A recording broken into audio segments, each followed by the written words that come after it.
Bismillahirrahmanirrahim. Assalamualaikum warahmatullahi wabarakatuh.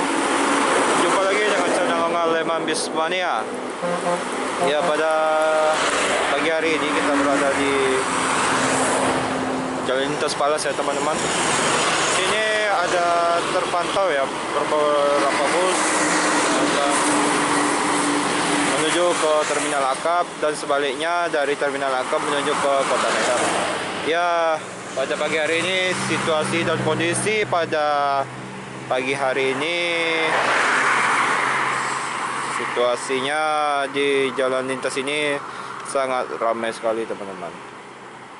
Untuk beberapa bus yang dari Sumatera Utara ya teman-teman, ya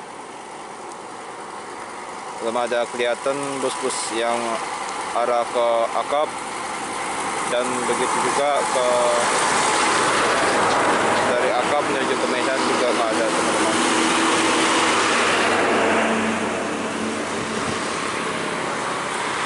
Sebelum menonton video ini teman-teman, jangan lupa di like, komen, dan subscribe ya teman-teman. Terima kasih. Assalamualaikum warahmatullahi wabarakatuh.